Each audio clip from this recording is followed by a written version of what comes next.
To protect the child, he took the beating. Now her alien mother wants him forever. HFY Elias Ward knew his place on Meridian Station. It was somewhere between useful and ignored. The massive space station floated at the crossroads of 12 trade routes, owned by no single species and controlled by many. Elias was a human maintenance contractor, hired because humans worked cheaply, adapted quickly, and complained less than most species thought possible. He fixed climate regulators, cleaned access corridors, and replaced damaged wall panels after diplomatic arguments turned physical. He had learned to keep his head down. On Meridian Station, rules mattered more than intentions, and power mattered more than life. Elias finished tightening a panel near the public transit ring when the station lights shifted slightly. A patrol was moving through. He recognized the sound immediately, heavy, deliberate footfalls that vibrated through the metal floor. The Krell enforcers. They were tall, broad, and covered in layered armor grown directly into their skin. Their culture believed order was the highest moral good. Mercy was considered a flaw. Discipline was survival. Elias stepped back and lowered his eyes, as humans were advised to do. Most beings did. The crowd along the corridor thinned as people pressed themselves against walls or slipped into shops. No one wanted attention from the Krell. A single mistake could lead to punishment, and punishment was never gentle. Elias was about to leave when he heard it. A small sound, a sharp, frightened chirp. He turned his head slightly. Near the edge of the corridor stood a child, small, soft-bodied, with pale blue skin and thin limbs. She was clearly not human. Her species, the viral, were known for intelligence and delicate physiology. Their young were fragile. The child stared at the approaching enforcers with wide, glowing eyes. She took one step backward. Her heel caught on a raised floor seam. She fell. The sound echoed louder than it should have. One of the Krell enforcers stopped. Protocol activated instantly. The lead enforcer turned, red sensor lights narrowing. The child had violated a transit regulation, no obstruction of patrol movement. Intent did not matter. Age did not matter. The enforcer stepped toward her. The child tried to scramble away, limbs shaking, panic flooding her movements. She made it worse. Every second of fear counted as non-compliance. Elias' chest tightened. He had seen this before. A merchant once dropped a container. A tourist hesitated too long during an inspection. A dock worker flinched when addressed. The Krell did not shout. They did not threaten. They corrected. The enforcer raised its arm. The weapon integrated into its forelimb hummed with restrained force, not lethal but devastating. Enough to break bones, enough to teach. The child froze. She did not scream. She couldn't. Something in Elias broke loose. He didn't think. He moved. Elias stepped forward, placing himself between the enforcer and the child. The corridor went silent. Every species present felt the shift in the air. A human, unarmored, unimportant, had just interrupted a Krell enforcement action. The enforcer halted, clearly surprised. "Citizen," it said in a voice like grinding stone, "you are obstructing justice." Elias' hands trembled, but he kept them open and visible. "She's just a kid," he said. The words sounded small in the vast corridor. "She didn't mean to fall." Meaning was irrelevant. The enforcer adjusted its stance. "Step aside." Elias glanced back. The child was curled against the floor, trying to make herself smaller, eyes locked on him. She made a soft sound, fear mixed with confusion. Elias swallowed. "No," he said. That word changed everything. The enforcer did not argue. Its arm swung. The first strike hit Elias across the chest and sent him crashing into the wall. Pain exploded through his ribs, sharp and bright, stealing his breath. The force was measured, precise. Not enough to kill, enough to punish. The crowd did not move. No one ever did. Elias slid down the wall, gasping, but he forced himself back up. His legs shook violently. The enforcer stepped closer. "Interference recorded," it said. "Correction escalated." The second blow struck his shoulder. Something cracked. Elias cried out despite himself. The sound echoed, raw and human, and it made several bystanders look away.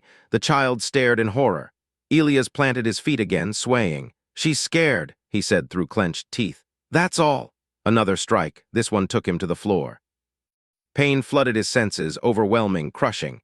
His vision blurred. He tasted blood. Somewhere deep inside, a voice told him to stop, to stay down, to survive. But survival wasn't the point. Elias rolled onto his side and dragged himself upright again, placing his body between the enforcer and the child. The enforcer paused. This was new. Humans were catalogued as self-preserving, fragile, predictable. They did not endure punishment without reason. They did not protect unrelated offspring of other species. The data did not fit. Final warning, the enforcer said. Elias lifted his head. If you're going to hit someone, he said, voice shaking but clear, hit me. The weapon activated again. The blow sent Elias flying across the corridor.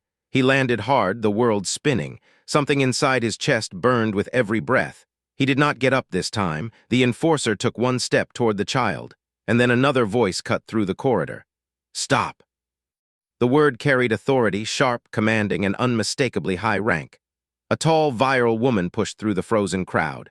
Her robes marked her as military. Her eyes, usually calm by nature, were blazing with controlled fury. She saw the child first, then she saw Elias. Blood streaked his face. His body lay twisted where he had fallen, one arm bent at a wrong angle. He was barely conscious. The enforcer turned toward her. Enforcement action in progress, it said. The virile woman ignored it. She dropped to her knees beside her child, gathering her gently into her arms. The girl clung to her, shaking. Then the woman looked back at the human, her gaze sharpened. Why is he injured? She demanded. The enforcer responded flatly. Human interference, correction applied. The woman's eyes returned to Elias. He opened one eye weakly. She okay? He whispered. The child peeked over her mother's arm, staring at him. Slowly, hesitantly, she nodded. Elias exhaled, then he lost consciousness. Station medics finally moved. The crowd slowly dispersed, conversations buzzing in low tones. The enforcer logged the incident and stepped aside, already processing conflicting data. The virile woman stood. She looked down at the human being carried away on a stretcher. Her culture taught strength through dominance, protection through fear, survival through hierarchy. What she had just witnessed followed none of those rules. A weak species member had faced superior force, not for status, not for gain, but for a child that was not his. She memorized his face. Somewhere deep within her, something ancient and dangerous stirred. This was not the end. Elias' ward woke up to white light and slow beeping sounds. For a moment he thought he was back on Earth in one of the old hospitals near the coast. Then the smell told him the truth. Meridian Station had a clean, sharp scent like metal and cold air mixed together. Pain followed. It spread through his chest, shoulder, and ribs, heavy and deep. He tried to move and failed. A low sound escaped his throat before he could stop it. Do not move. The voice was calm, mechanical, and close. Elias opened his eyes fully. A medical drone floated beside the bed, thin arms adjusting monitors attached to his body. A transparent field held him in place. Multiple fractures detected, the drone said. Movement will increase recovery time. Elias swallowed. Figures, he whispered. He stared at the ceiling, breathing slowly. Every breath hurt, but he had felt worse in his life. Broken bones healed. What stayed with him was the memory of the child's eyes, wide, terrified, helpless. He closed his eyes. At least she was safe. Hours passed, or maybe minutes. Time felt strange when pain came in waves. Eventually, the medical bay door opened. Elias expected station security. Instead, a tall alien woman entered. She was virile. Her posture was straight, controlled, and powerful in a quiet way. Her skin was pale blue, marked with faint patterns along her neck and arms. Her eyes were dark and sharp, missing nothing. She was wearing a military uniform. Elias knew instantly who she was, the child's mother. The medical drone moved aside. Commander Sakara, it said, acknowledging her rank. She did not look at the drone. Her eyes were fixed on Elias. For several seconds, she said nothing. Elias shifted slightly, then stopped when pain flared. If this is about the patrol, he said slowly, I didn't mean to cause trouble. Sakara tilted her head. Trouble was already present, she replied. Her voice was smooth, controlled, and dangerous in its calm. You introduced deviation, Elias sighed. Yeah, that sounds like me. She stepped closer. You are human, she said. Yes, you are not bonded to my species. No, you have no legal responsibility for my offspring. That's true. Sakara studied him carefully, as if he were a complex puzzle rather than a broken man on a medical bed. Then explain, she said, why you placed your body between my child and a Krell enforcer. Elias did not answer right away. The question sounded bigger than it should have been. I didn't think about it, he said finally. She fell, she was scared, someone had to step in. That someone did not have to be you. Elias met her eyes. There wasn't anyone else, he said. Sakara's fingers tightened slightly at her side. In my culture, she said, children are protected through authority, through fear. No one dares harm them because the response is absolute. That didn't help her in that moment, Elias replied softly. The words hung in the air. Sakara did not react with anger. Instead, she looked unsettled. You accepted pain willingly, she said. You did not attempt to flee after the first strike. Elias gave a weak smile. Running wouldn't have helped her. Your species is physically fragile. We manage. That is not an answer. Elias shrugged as much as the medical field allowed. Guess we're stubborn. Sakara turned away and walked slowly toward the observation window. Beyond it, Meridian Station stretched out, cold, ordered, and indifferent. My people study strength, she said. We measure it, train it, control it. She turned back. You displayed strength without seeking dominance. Elias frowned. I wasn't trying to be strong. That, Sakara said quietly, is what troubles me. Silence filled the room again. The medical drone beeped softly, adjusting pain levels. Am I in trouble? Elias asked. Sakara considered the question. The Krell filed a report, she said. Interference, noncompliance, emotional instability. Sounds about right. They recommended punitive labor or removal from the station. Elias closed his eyes. Figures. But, Sakara continued, I intervened. That got his attention. He looked at her. Why? She hesitated. My daughter has not spoken since the incident, she said. She refuses to leave her room. I'm sorry, Elias said quietly. She does not fear the Krell, Sakara said. She fears that no one would stop them. Elias felt something twist in his chest that had nothing to do with broken ribs. She was crying for you, Sakara added. His eyes widened slightly. For me? She asked where the soft human was. Despite everything, Elias laughed weakly. It hurt, but he laughed anyway. Sakara watched him carefully. When I showed her the recording, she said, her stress levels decreased. She stepped closer again. You calmed my child after being injured by protecting her. Elias swallowed. Well, he said, I guess that's good. Sakara's expression hardened. This behavior is not logical. No, Elias agreed. It usually is, she straightened. You will not be punished. Elias blinked. Your actions created diplomatic discomfort, she said, but also curiosity. Curiosity sounds better than punishment. For now. She turned to leave, then paused at the doorway. Human, she said. Yes. My species does not forget debts. Elias nodded slowly. Neither do we.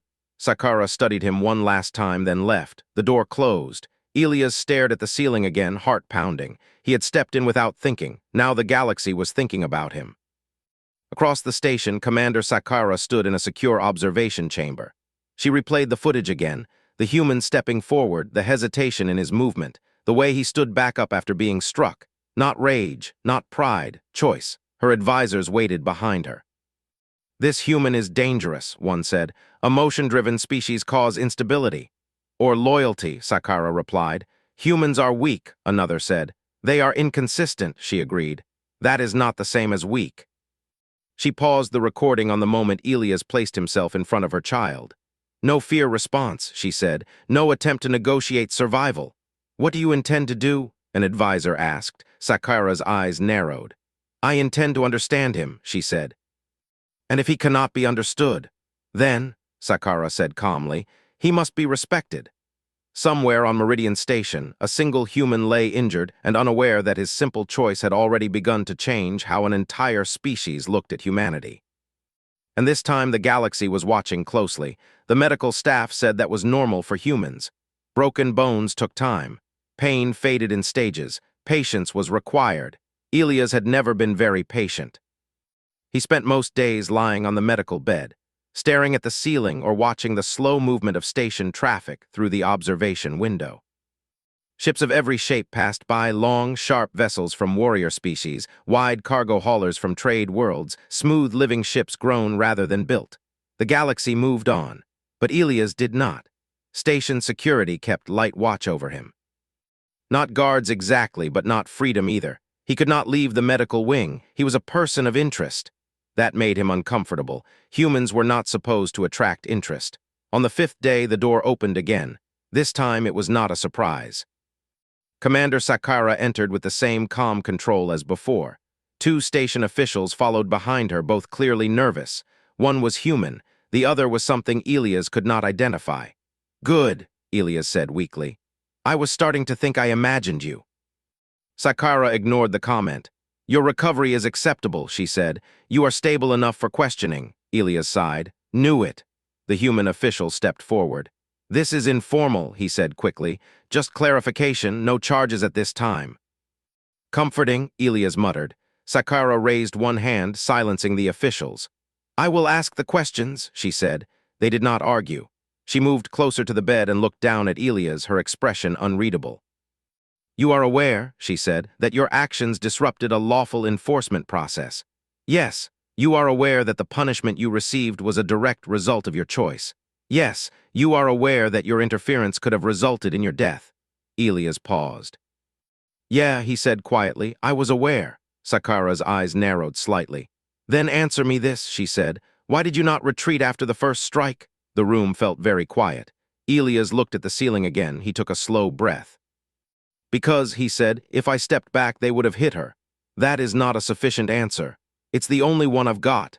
Sakara folded her hands behind her back. You understand pain, she said. Your nervous system is highly reactive. Fear response should have overridden your action. Fear did respond, Elias said. I was terrified. Then why continue? Elias turned his head and looked at her. Because fear isn't the only thing humans listen to. The officials exchanged uneasy looks. Sakara leaned closer. Explain, Elias swallowed. When I saw her, he said slowly, she wasn't breaking rules, she wasn't being defiant, she was just scared. That does not justify, it does to us, Elias interrupted, then quickly added, to humans, I mean. Sakara studied him intently. You value emotional state over structural order, she said.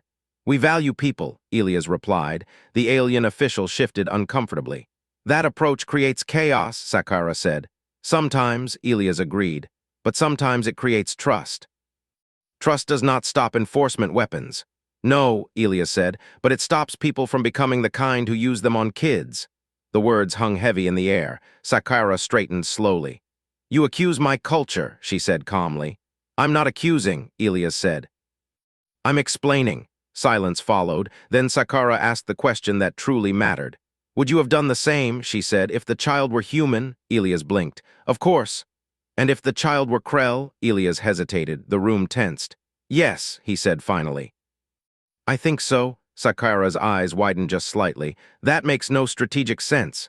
No, Elias said softly, it doesn't. Your species cannot survive long with such thinking. Elias smiled faintly. We've been told that a lot. She stared at him. How does your species endure? She asked. Elias thought about it, about Earth, about history, about war, mistakes, and stubborn hope. We don't always, he said honestly, but when we do, it's because someone stood up when they didn't have to. Sakara turned away. The human official cleared his throat. Commander, the council will want a formal review.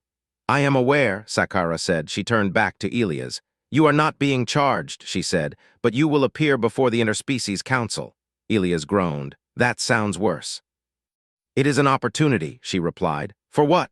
For humanity to explain itself. After they left, Elias lay back and stared at the ceiling again. Explain humanity, no pressure. The council chamber was enormous. It was designed that way on purpose. Small species felt smaller. Large species felt powerful. Humans felt exposed.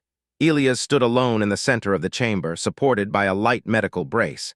His injuries were mostly healed, but the memory of pain remained sharp. Around him sat representatives of 12 species. Some watched with curiosity, some with irritation, some with open distrust. Sakara stood among them, silent. The human is recognized, said the council speaker, a tall being of light and sound. State your designation. Elias Ward, he said, maintenance contractor.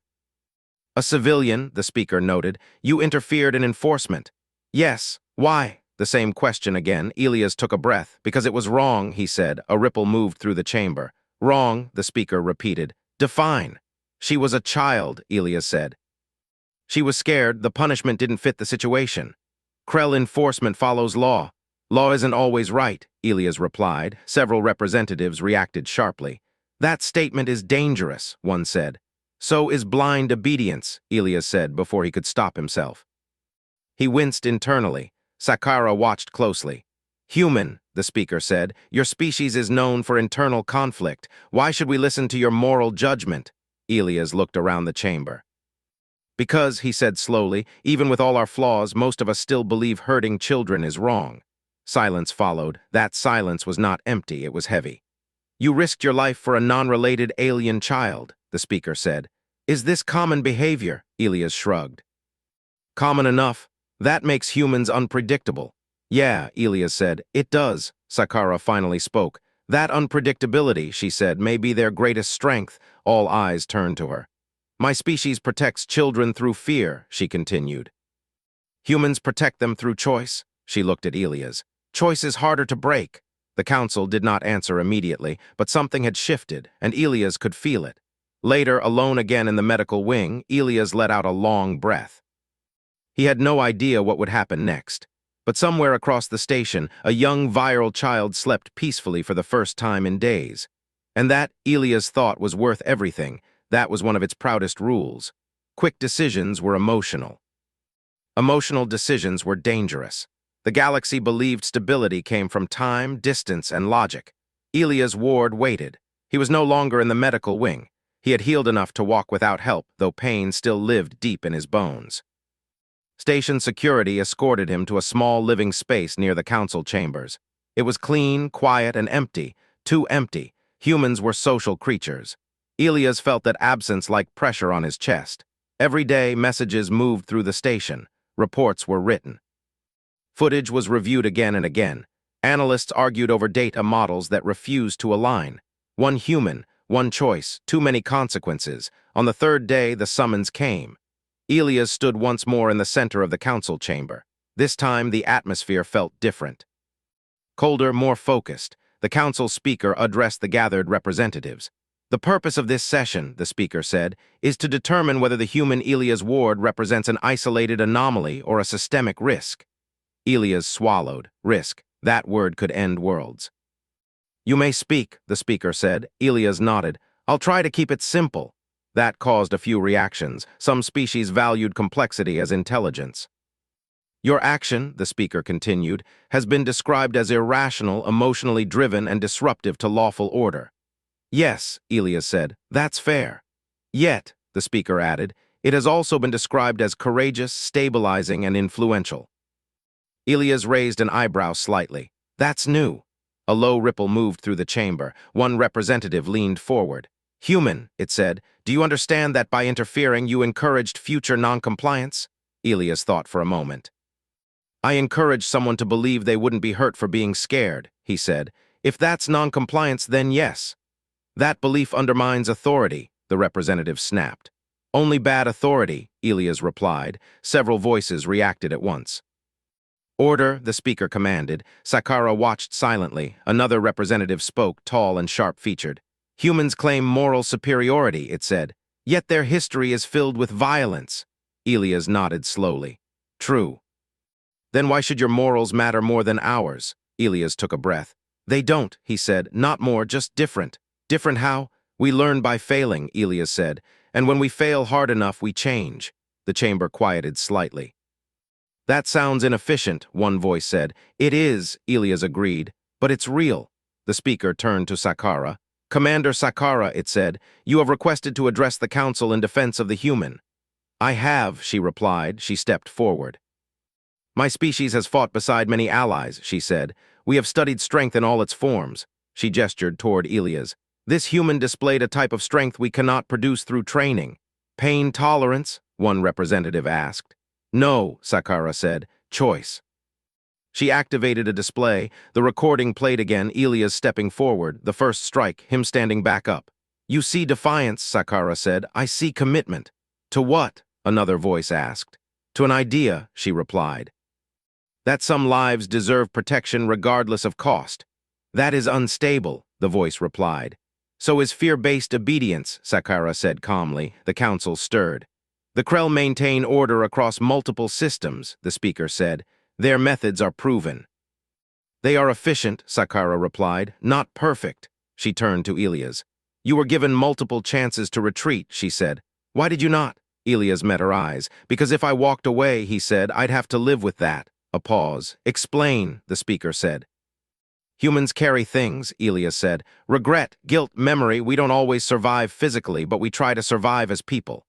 That is not measurable, one representative argued. No, Elias said, but it shapes everything we do. The speaker considered this.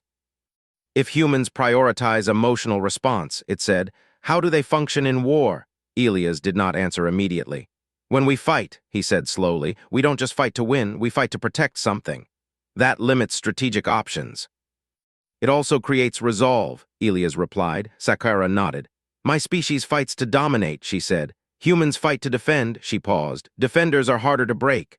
The council chamber fell silent. That silence stretched. Then a new voice spoke, cold, precise.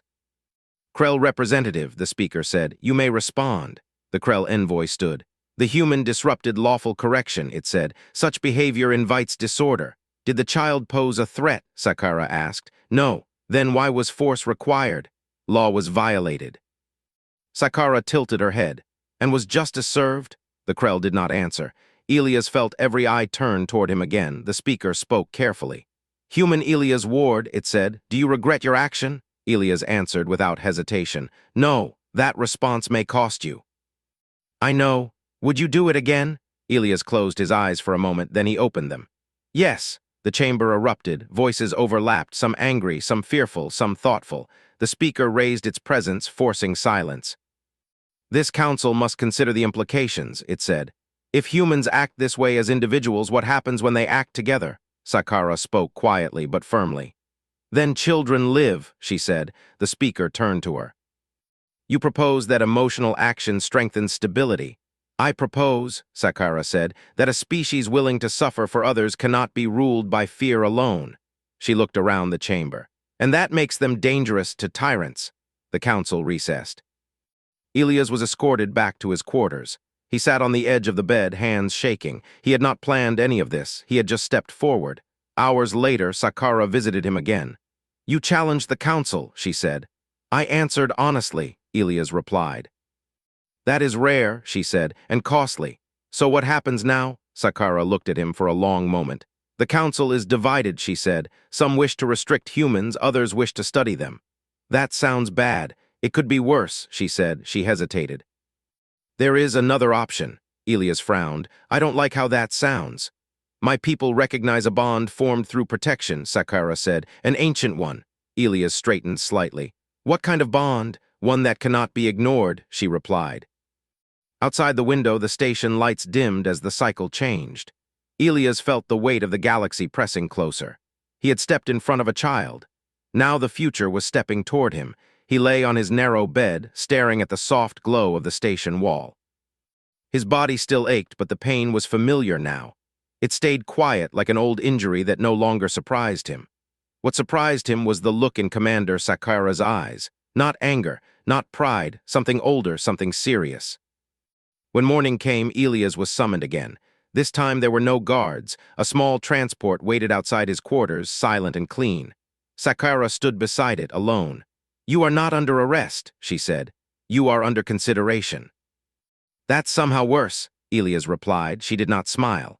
The transport moved through restricted corridors far from public areas. Elias noticed how the walls changed, stronger materials, heavier doors, fewer cameras. This was not a place for debate. They arrived at a chamber unlike the council hall. It was smaller, circular. The walls were carved with symbols that glowed faintly, old and precise. Elias felt like he had stepped into history rather than a room. Several viral elders were already present. They stood when Sakara entered. Elias shifted uncomfortably. I feel underdressed, he muttered. No one laughed. Sakara stepped into the center of the chamber. I invoke the right of witness, she said. The symbols along the walls brightened. One of the elders spoke. State the reason. A life was protected, Sakara said, at personal cost. The elder's eyes moved to Elias. Was the protector bound by law? The elder asked. No, Sakara said. Was the protector coerced? No. Did the protector know the risk? Yes. The elder nodded slowly. Elias raised his hand slightly. I feel like I should be allowed to ask questions. Sakara turned to him. You will, she said, but first you must understand. She faced the elders again. I make a life debt claim, she said clearly. The room reacted immediately. The symbols flared bright blue. The elders stiffened. Elias felt his stomach drop. That sounds serious, he said. Sakara looked at him. It is, she replied. She addressed the chamber. By our oldest law, she said, one who willingly shields a child proves a bond deeper than blood. Such a protector may be claimed not as property but as chosen kin. Elias blinked. Claimed, he repeated. As in, what exactly? The elder answered this time. You would be bound to Commander Sakara's household, the elder said. Your life would be tied to hers and her child S. Elias' mouth went dry. You mean forever? Yes, the word echoed in his head. Forever, he looked at Sakara. You didn't mention this part, he said quietly. I did not know if you would listen, she replied. Why? Elias asked. Why do this? Sakara's voice lowered. My child sleeps peacefully because of you, she said. That debt cannot remain unpaid. I didn't do it for a reward, Elias said. I know, she replied. That is why this matters. The elders turned to Elias. Human, one said, you may refuse. Relief washed over him. Then the elder continued. But refusal carries weight. Elias frowned. What kind of weight? The bond would remain unresolved, the elder said. That creates imbalance. Sakara added softly. My people would see it as dishonor. Some would question my leadership. Elias rubbed his face. So if I say no, I hurt you. Yes. And if I say yes, Elias said slowly, I leave my species. You would still be human, Sakara said, but you would belong to my household. Elias laughed quietly without humor. I stepped in front of a scared kid, he said. Now I'm negotiating my entire future. That is often how history begins, one elder said. Elias looked down at the floor. Images filled his mind. Earth, friends he barely kept in touch with, a life that was small, safe, and mostly unnoticed, and a child with glowing eyes who had stopped crying because someone stayed. He looked up. Can I see her? He asked. Sakara nodded. The chamber shifted. A side door opened. The child stepped in. She was small, wrapped in soft fabric, holding a simple toy. When she saw Elias, her eyes widened. Then she smiled. She ran to him. Elias barely had time to kneel before she wrapped her arms around his neck. The contact sent a small jolt of pain through his healing body, but he did not pull away. You came back, she said in broken trade speech. Yeah, Elias said softly. I did. She looked up at him seriously. They won't hurt me again, she said. Elias glanced at Sakara. No, he said, they won't. The child nodded, satisfied, and hugged him again. Something in Elias cracked open. He gently helped her back to Sakara, who held her close. Elias stood.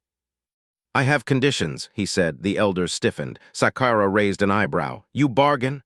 Always, Elias said. It's a human thing. Speak. I won't be silent, Elias said. If I see something wrong, I speak up. Sakara nodded. Agreed. I won't be used as a symbol against my people. I would never, she said. And the child, Elias continued, voice firm, she grows up knowing compassion, not just strength. Sakara did not hesitate.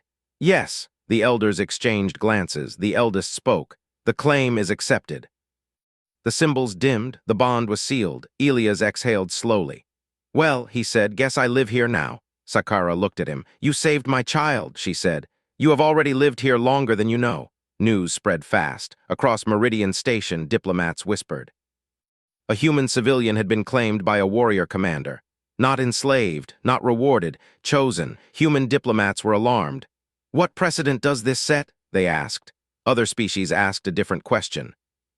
What kind of species raises civilians who step into danger for others? Elias moved into Sakara's household quarters. They were quiet, secure, and full of space he did not know how to fill. The child followed him everywhere. She asked endless questions. Why are humans soft? So hugs work, Elias replied. Why did you not run? Because you needed help. She thought about that a long time. One evening, Sakara watched them from across the room. You have changed her, she said.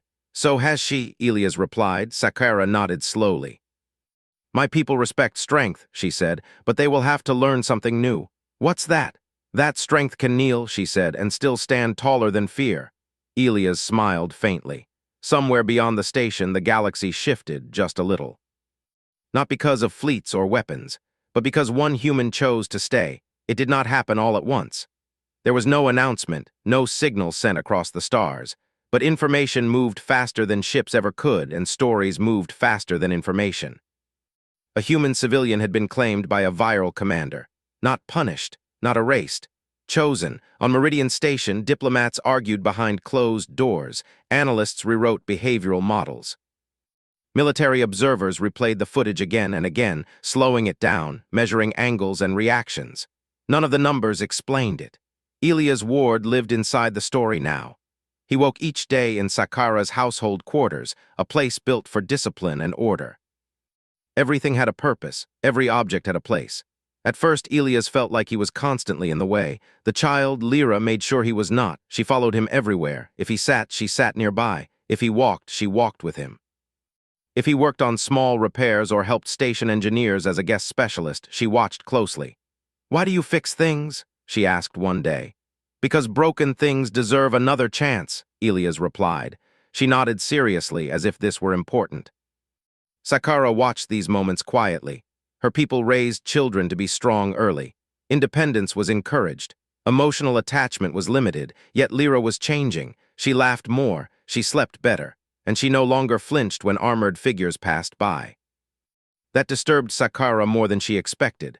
One evening, Sakara and Elias stood on a private balcony overlooking the station's inner ring. Ships drifted past in slow, graceful lines. "You have caused disruption," Sakara said. Elias leaned on the railing. "I get that a lot." "My advisors are divided," she continued. "Some believe you weaken my authority, and the others, they believe you strengthen it in ways they do not understand." Elias glanced at her. "Which do you believe?" Sakara was silent for a long moment.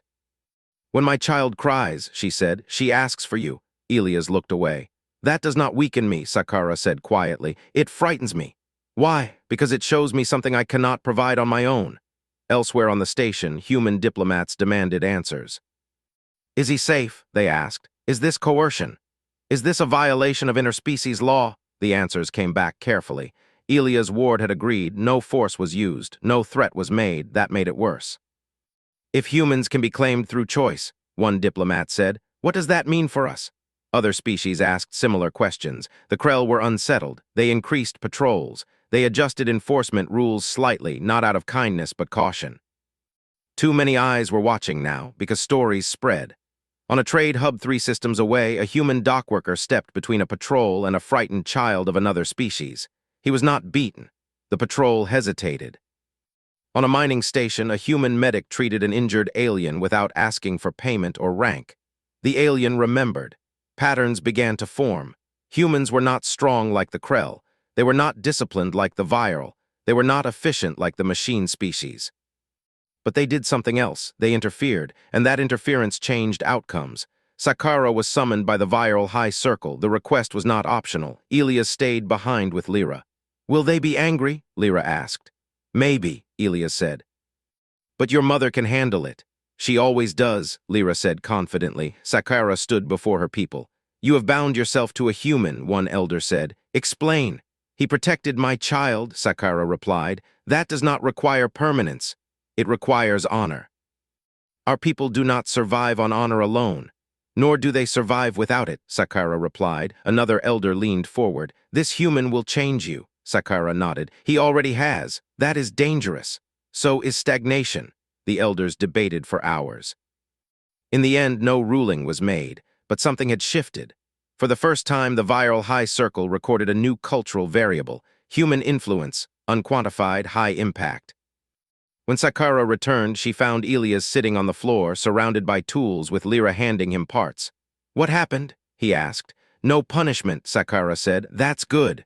"No approval either," Elias smiled. "That's usually how progress looks." Sakara studied him. "You speak as if you expected resistance." "I'm human," Elias said. "We expect it." She hesitated.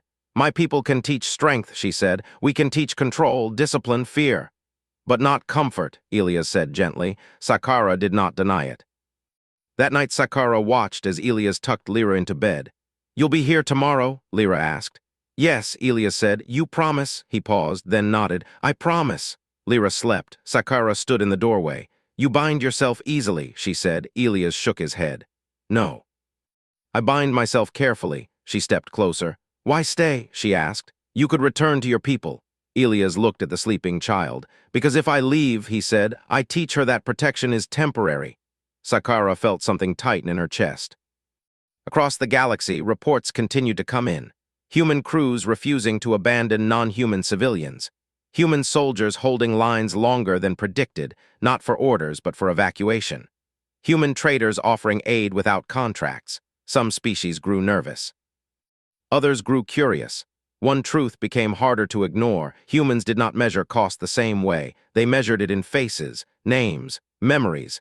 Sakara stood beside Ilias again on the balcony. "My people are asking what humanity brings to the stars," she said. "And what do you tell them?" She looked at him.